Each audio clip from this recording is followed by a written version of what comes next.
The morning flight to the capital was supposed to be calm. Families moved slowly through the airport, business travelers typed on their phones, and the crew greeted everyone with tired but warm smiles. Among all the passengers, almost no one noticed the small girl walking quietly beside a flight attendant.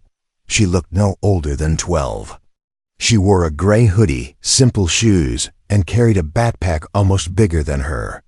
Her eyes stayed fixed on the floor, and she hardly spoke.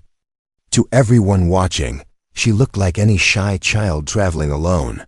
She took her seat in 17A, the window seat. She buckled her belt carefully, as if she had done it 100 times. The man sitting beside her gave a polite smile, but she only nodded once. She didn't play on her phone or look outside like most kids. Instead, she sat straight, her hands resting calmly on her lap. Her stillness was strange, but quiet enough that no one questioned it. A flight attendant stopped to see if she needed help. She asked if the girl was comfortable, if she wanted water, or if she needed to call the guardian, who was supposed to meet her at the destination. The girl simply replied, "I'm okay, thank you." Her voice was soft, steady, even older than her appearance suggested. The attendant felt something different about her, something she couldn't explain, but she let it go and continued down the aisle. As the aircraft climbed into the sky, the passengers settled in. Some slept, some watched movies, some complained about the breakfast. The girl in 17A didn't do anything. She sat with perfect focus, as if waiting for something. She didn't look nervous. She didn't look bored. She simply existed in a calm space of her own. Half an hour later, the captain made a standard announcement. Everything seemed normal. Clear skies. Smooth air. No reason for anyone to think this flight would be remembered by every pilot in the sector. But inside the cockpit, the story was different. The Air Traffic Control Center had already sent a message. 2 unidentified aircraft were moving near the commercial flight's altitude. That was unusual. Military jets sometimes trained near civilian routes, but they always made their presence clear. This time, however, the tower could not confirm who the aircraft belonged to. The captain kept his tone steady for the passengers, but his eyes showed concern. Outside the aircraft, 2 F-22 fighters approached slowly. They kept a safe distance, but their presence was unmistakable. The passengers began to notice shapes through the windows, sleek gray silhouettes cutting through the clouds. Whispering began across the cabin. People lifted their phones to record. Some panicked quietly, some tried to stay calm. The girl in 17A didn't even turn her head. The captain came on again. "Ladies and gentlemen, please remain seated. We have been contacted by military aircraft. There is nothing to worry about." He tried to reassure everyone, but even he didn't sound convinced. One of the F-22 pilots contacted the commercial jet. His voice came through the cockpit speakers with a tone that was completely controlled, almost too serious. "This is Falcon Lead. We need passenger verification. There is a possibility of a high-priority individual on board." The captain froze. "Repeat? Passenger verification for who?" There was a pause. The fighter pilot replied, "We received a signal, a call sign. It came from your altitude. We need to confirm if anyone on board is transmitting under the name Viper." The captain felt the weight of those words. Call signs were not random. And Viper was not just any name, it belonged to someone with high clearance, someone trained to handle situations far beyond normal civilian life. The captain and first officer looked at each other. "A child is on board traveling alone," the captain finally said. "But I doubt." Before he finished the sentence, a soft beep echoed in the cockpit. A coded signal flashed briefly on their control panel. It lasted less than 1 second, but was unmistakable. The same encrypted tag the military had just warned them about. The signal had come from inside the cabin, inside row 17. The captain stood up at once. He stepped into the aisle and walked toward the passengers, trying not to show his urgency. As he approached 17A, the quiet girl finally lifted her eyes. She didn't look afraid. She didn't look confused. She simply said, in a calm and steady voice, "You're looking for me." The entire aircraft seemed to pause in that moment, as if the sky itself was holding its breath. The captain did not know what to say. He had expected a scared child or at least someone confused. But the girl in 17A looked calmly into his eyes, as if she had been waiting for this exact moment. Passengers nearby stared with wide eyes, trying to understand what was happening. The flight attendants froze too, unsure whether to step closer or stay back. The captain kneeled beside her seat to avoid alarming the other passengers. His voice was gentle. Your name, can you tell me?" The girl didn't break eye contact. "Not here," she said softly. "People will panic if they hear it." Her words were quiet, but the confidence behind them did not belong to a child. The captain swallowed hard. He had flown for many years, but he had never felt something like this, an unexplainable sense that the small girl in front of him was connected to something far bigger than the plane, the sky, or even the military jets outside. A flight attendant stepped forward carefully. "Is she in trouble?" She whispered. "No," the captain replied. "At least, I don't think so." The girl unbuckled her seatbelt slowly, stood up, and slipped out into the aisle. Her movements were controlled, mature, almost precise. The passengers moved aside instinctively, not because she looked dangerous, but because something about her presence demanded space without ever asking for it. She followed the captain toward the front of the aircraft. People whispered as she passed. "What's going on? Why are the fighter jets still here? Who is that kid?" No one had answers, and the uncertainty made the entire cabin feel strange and heavy. Inside the cockpit, the first officer stared at the girl with uncertainty. He had heard her voice from outside and had seen the strange signal appear on the display. But seeing her standing now small, calm, and strangely composed made everything even more unreal. She looked around the cockpit once, then gently closed the door behind her. The captain turned to her. "Why are they looking for you? Who sent that signal?" The girl rested her hands on the back of the captain's seat. "The signal wasn't sent to you," she said. "It was sent to them." "The F-22s?" the first officer asked. She nodded. "They heard it because they were trained to hear it." Both pilots exchanged a look. None of this made sense. She was just a child, no ID badge, no special escort, no visible device. She didn't even carry anything except a simple backpack. The captain took a slow breath. "Can you tell us your call sign? Just so we understand what's happening." The girl hesitated, not out of fear, but out of careful thought. Then she said, "If I say it, they will respond immediately." "That's exactly what we need." The first officer replied, "Right now, they think this aircraft is carrying a threat." "But I'm not a threat," she said. "We know," the captain assured, "but they don't." The engines hummed softly outside, steady and calm. The aircraft floated through a layer of thin clouds, but inside the cockpit, the air felt heavier than ever. She finally whispered, "My call sign is Viper." The pilots reacted the way anyone would when hearing something they were never supposed to hear. The first officer's hand froze near the radio switch. The captain sat back slowly, staring at her with disbelief. Viper wasn't a random word.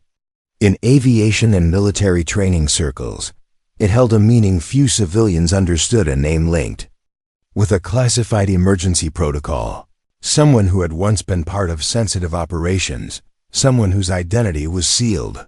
"You're too young," the captain finally said. The girl shook her head. "Age is not the same thing for me," she replied. "Everything I learned, everything I was trained for, it started early." She looked out through the cockpit window, where the F-22s hovered, silently beside the plane, holding their position like guardians waiting for a signal. The first officer exhaled slowly. "If you are Viper, Then what do they want from you? She looked down at her hands for a moment, as if gathering her thoughts. Something went wrong, she said. Something they could not control, and they think I can fix it. Fix what? The captain asked. She didn't answer immediately. Instead, she stepped closer to the communications panel and placed her hand over the radio switch. But she didn't touch it yet. They're not here to escort you, the captain said quietly. Are they? No, she whispered. They're here because someone told them I was missing. The captain felt his stomach drop. Missing? He repeated. She nodded once. I left without telling them. The pilot stared at her, speechless. Outside the window, one of the F-22s adjusted its angle slightly, almost like a silent reminder that time was running out. She looked at the captain again, her voice calm and steady. I didn't disappear. I just needed to breathe for the first time in my life. The cockpit fell into a tense, thoughtful silence. The captain had never faced anything remotely like this, a young girl claiming she left. Something so important that the military sent fighter jets to find her. She stood between the two pilots, with a stillness that didn't match her age, yet she didn't look arrogant or afraid. She simply looked tired, as if she had been carrying something heavy for far too long. The first officer rubbed his forehead. You left without telling them, he repeated quietly. Left what, exactly? The girl didn't look away from the cloud-covered sky outside. A place where I was never allowed to be a child, she said. A place where everything I did had to be perfect, where mistakes were not allowed.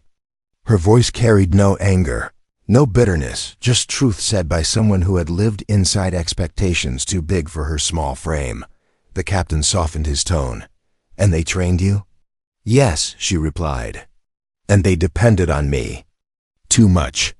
Outside, one of the F-22s tilted slightly, staying in perfect formation with the civilian plane.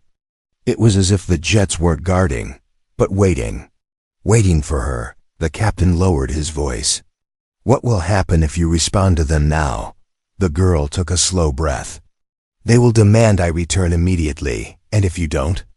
The first officer asked. She finally turned toward them. They'll keep following this plane until I do. The captain felt a strange mixture of sympathy and confusion. She was just a kid, yet everything about her felt shaped by strict routines, heavy responsibility, and silence. The weight of her answers made more sense now. She wasn't running from danger, she was running from pressure. He gently asked, why this flight? Why seat 17A? It was the furthest place from them I could afford with the money I had, she said. And I chose the window because it made me feel small, in a good way. Like the world doesn't expect anything from me when I look at it from above. Her honesty was disarming. The captain realized then that she didn't want power or attention. She wanted one thing no one had ever given her, a moment of normal life, a life where she wasn't Viper. Inside the cockpit, a sudden alert beeped.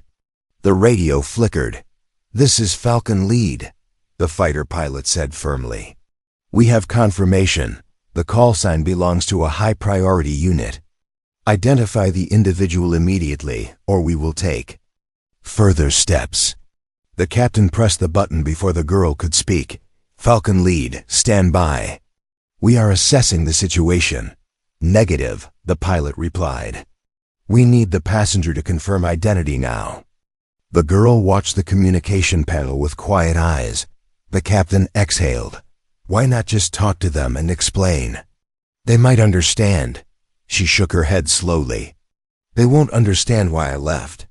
To them, I am not someone who can make choices. I am someone who must follow orders. The first officer frowned. But you're a child. Not to them, she said. A soft trembling moved through her hand as she reached into her backpack. The pilots watched carefully. She pulled out not a device, not something dangerous, just a folded piece of plain paper. She opened it slowly. It was a drawing, a simple 1-2 mountains, a rising sun, and a small house. The lines were shaky, but the meaning was clear. Freedom, space, peace. This is the first thing I ever drew without being told what to draw, she said quietly. I made it last night, and then I left. The captain felt something in his chest tighten. The girl wasn't running away from responsibility. She was running toward herself. She placed the drawing on the dashboard gently. If they take me back, I won't see a sunrise like this again. At least not as a normal person. The radio clicked again. Civilian aircraft respond. We need the call sign holder now. The girl stepped closer to the radio but didn't touch it. She looked at both pilots. I'm not trying to cause trouble, she said. I just wanted one day where no one needed me to save anything. Her voice stayed calm, but her eyes, they looked like someone who had been brave for too long. The captain swallowed hard. You don't have to face this alone. No, she replied softly, but they won't see it that way. The plane continued in silence, gliding above the clouds. The F-22s stayed outside like shadows that refused to disappear. Finally, the girl whispered, if I speak to them, everything changes again. And the pilots realized that the decision she made next wouldn't affect just her dot. It would change the entire sky around them. Asterisk. The plane glided through a pale layer of clouds as if the sky itself had turned quiet too. Hear what the girl would decide. The two pilots watched her closely, not because they feared her, but because they could see a conflict inside her, something deep, something she had been carrying long before she stepped on this flight. She stood in the cockpit with her small hands pressed gently against the edge of the console, looking both fragile and unshakably steady at the same time. The captain leaned forward. You don't have to speak until you're ready, he said. Calmly. The girl took a slow breath, her eyes drifting toward the horizon. The problem is, I'll never be ready, she replied. Everything in my life happened before I could choose it. Even now, they're not waiting for me to decide. They're waiting for me to obey. The faint hum of the engines was the only sound filling the cockpit. The first officer shifted in his seat.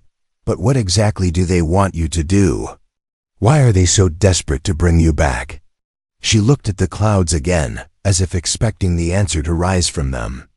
There's a system, she said quietly. A communication method that only a few people can access. It's used when something goes wrong at high altitude, something only a trained signal reader can interpret. The captain frowned. And you can read it? I was trained to, she said. I didn't have a choice.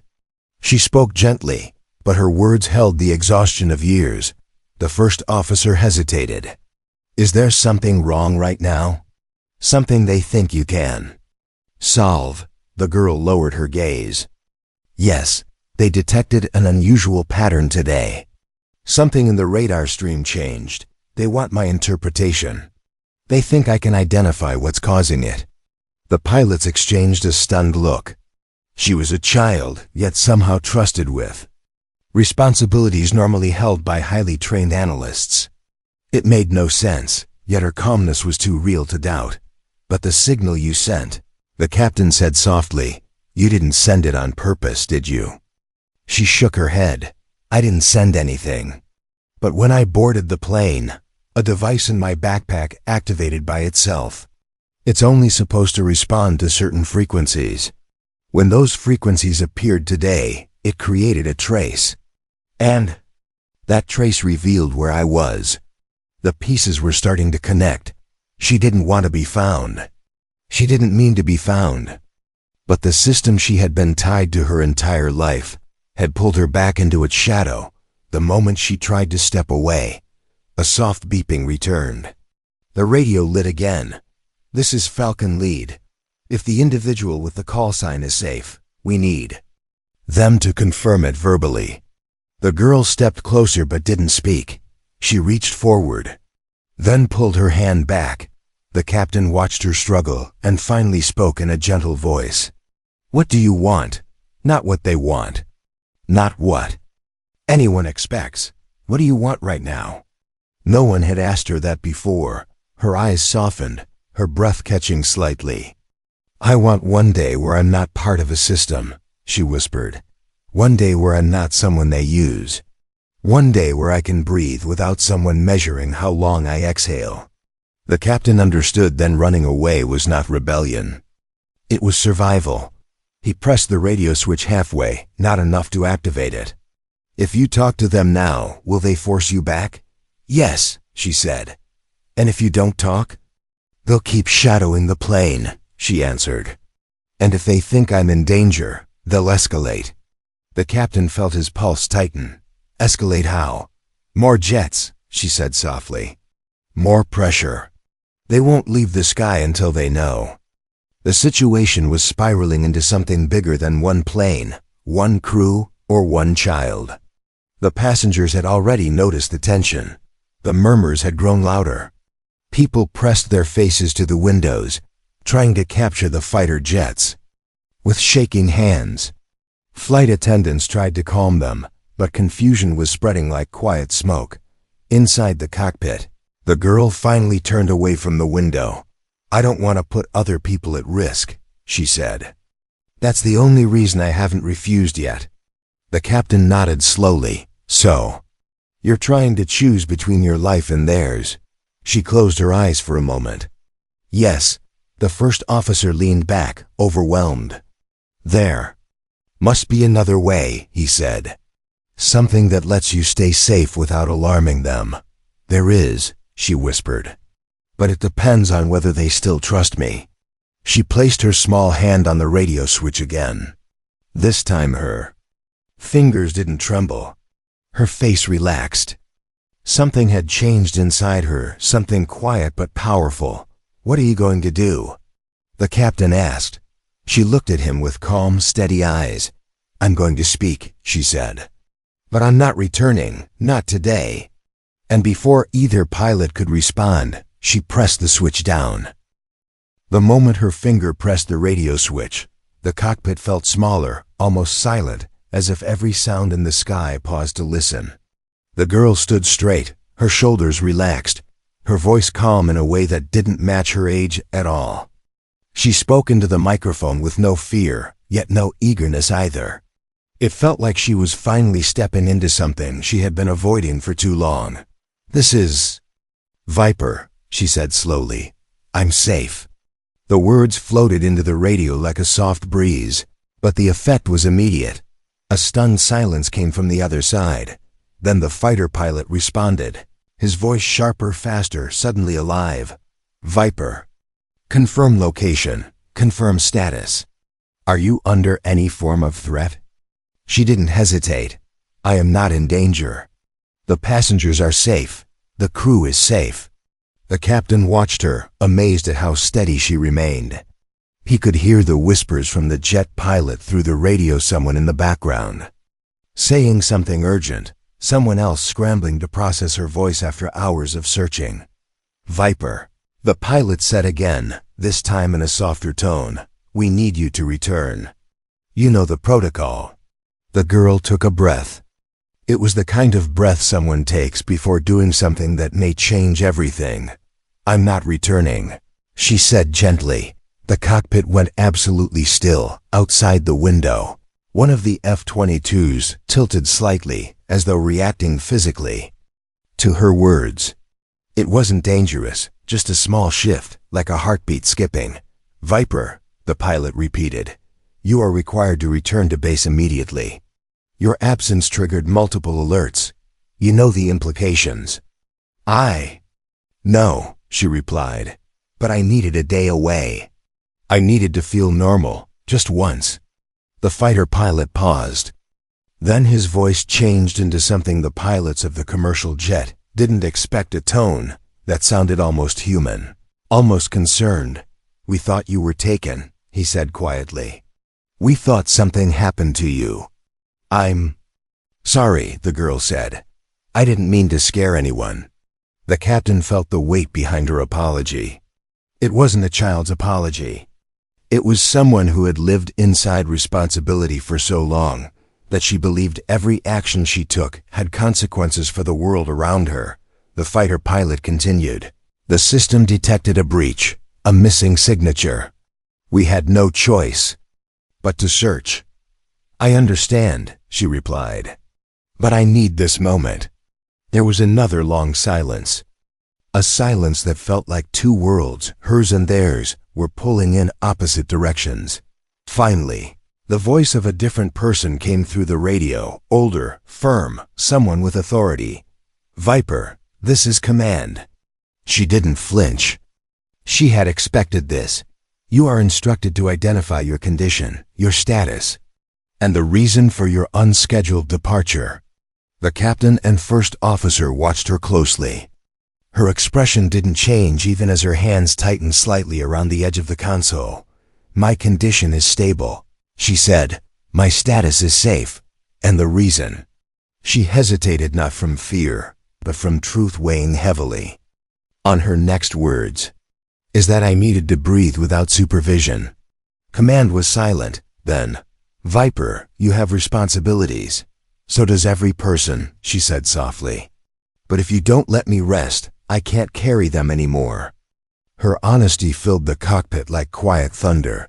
The captain felt something shift, not in the plane, but in the space between the girl's world and the one she was trying to reach. It was the first time she had spoken to them not as an asset, not as a tool, but as a human being. Command responded, voice tight. You are too important to be unsupervised. The girl looked out at the passing clouds. And I am too young to forget what normal feels like. The first officer swallowed hard. Even he, with years of cockpit tension behind him, had never heard a child speak with such tired wisdom. The radio clicked again. You put an entire sector on alert, Command said. You disrupted protocol. I know, she said, but look around. Everyone on this plane is calm. No one is in danger. I'm not harming anyone. The captain finally stepped forward. He pressed the radio button gently. This is the captain speaking. The girl is safe. She is calm, and with respect. She's not a machine. She needs space. There was a long pause, long enough for the engines to sound louder, long enough for the clouds outside to drift by like slow-moving waves. Then Command spoke again, this time softer, almost reluctant. Viper, your location has been verified. The fighters will maintain distance. You may continue your flight. The girl blinked, surprised. She hadn't expected them to bend. But Command added, you will report for debriefing upon landing. She looked down. The weight returned to her shoulders. The captain gently placed a hand on the back of her seat. We'll figure this out, he whispered. The girl nodded. But the sadness in her eyes showed a truth the pilots understood instantly. Her moment of freedom wasn't over, but it was no longer truly hers. The cockpit grew quiet again after Command ended the transmission. The girl stepped back from the radio, her small shoulders rising and falling with a slow breath. On the surface she appeared calm, but the captain could see something deeper, like she was standing between two worlds that kept pulling her in opposite directions. Outside, the F-22s shifted into a new formation. They were still escorting the plane, but from a farther distance now, giving space instead of pressure. It almost felt respectful. The passengers, unaware of the full story, whispered nervously but sensed that something had changed. The tension was slowly easing. The captain gently guided the girl toward the jump seat. You can sit here for a moment, he said softly. You don't have to stand. She nodded and sat down quietly. For the first time since she boarded, she looked small, like a child who had been holding herself together for too long. The first officer turned his chair slightly toward her. Can I ask you something? Yes, she replied. Do you want to go back? Her eyes lowered, and she didn't answer right away. Instead, she studied her hands, as though her own fingers held a truth she had been avoiding. Finally, she said, I don't know how to want anything yet.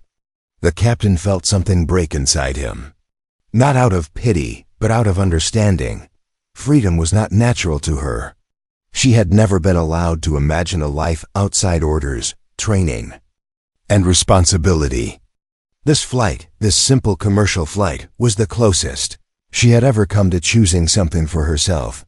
The plane continued smoothly across the sky. The sun had shifted, casting a warm gold glow through the cockpit windows. The light softened her face, and for a brief moment, she looked exactly as she should have always been allowed to be. A young girl experiencing the world, not carrying it. The captain spoke quietly. You know, sometimes the first step to freedom feels confusing. It doesn't always feel exciting. Sometimes it feels heavy because you're letting go of what you know. She listened closely, absorbing every word. But you took the step. He continued. That says something. She looked up at him with thoughtful eyes. Do you think they'll ever let me live a life that's just normal? The captain hesitated. He didn't want to lie, but he also didn't want to take hope away from her. I think, he said carefully, that if the people around you learn who you are beyond your skills, maybe they will see you differently. She nodded slowly. Maybe. A soft knock came from outside the cockpit door. It was one of the flight attendants, whispering urgently.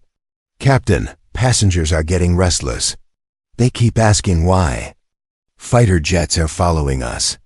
The captain gave a reassuring smile. I'll make an announcement soon. Before he could stand, the girl spoke. Can I say something to them? Both pilots turned toward her, surprised. To the passengers? The first officer asked. She nodded. They're frightened. They don't know what's happening. But maybe if they hear my voice, they'll feel calm. I don't want anyone to be afraid because of me. The captain thought about it. It was a strange idea, but something about her tone made it feel right. You don't need to explain who you are, he said. Just reassure them. She nodded. He handed her the PA switch. She took it gently, holding it with the same careful hands that had once been trained for classified communication. Her voice, when it entered the cabin, was soft and steady. Hello. This is one of the passengers. I just want you to know that everything is safe. There is no danger. The pilots are doing a wonderful job. I'm sorry if the jets outside scared you. They're not here for anything bad. They're just making sure everything is okay. Please stay calm. You're safe. The cabin fell silent for a moment. Then whispers spread, but this time they were softer, calmer. People seemed relieved, simply by hearing a gentle voice, even if they didn't understand the full story. The captain watched her with a quiet kind of admiration. She didn't owe anyone comfort, yet she chose to give it. When she handed back the PA switch, her expression had changed slightly. Not completely, but just enough to notice. You did well, the captain said. I just wanted them to feel peace. She answered. And you gave it to them, he replied. But even as she sat there, a small shadow crossed her face. She knew what was waiting for her when the plane landed. She knew the moment of peace she had created might vanish the moment authorities arrived. The first officer leaned forward. What will you do when we reach the ground? She looked out the window, where the sky was beginning to turn orange with the late afternoon sun. I don't know, she said softly. But I think the sky is telling me something. What is it telling you? The captain asked. She closed her eyes for a moment. That the hardest part of freedom, she whispered, is choosing what to do with it. The captain exchanged a look with the first officer. Whatever came next was going to be the most difficult moment of her life. Asterisk, as the aircraft began its slow descent, the sky shifted into shades of warm gold and fading blue. The girl watched the changing colors quietly, her hands resting on her lap as if she were absorbing every last second of the freedom she had claimed for herself.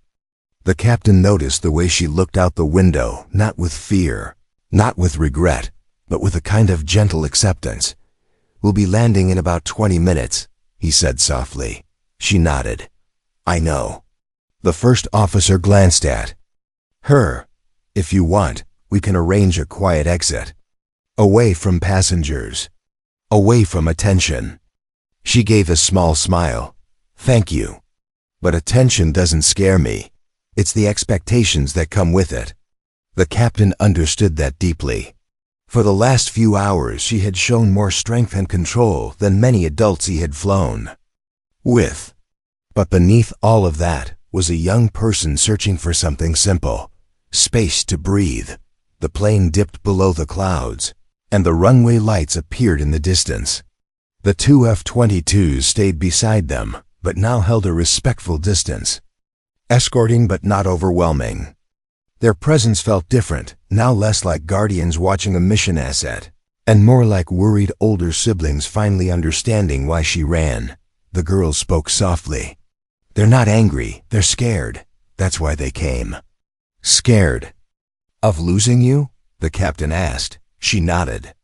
"They built too much around me. They forgot I'm still growing." The radio crackled again. This time, the tone was calmer. "Viper, this is command.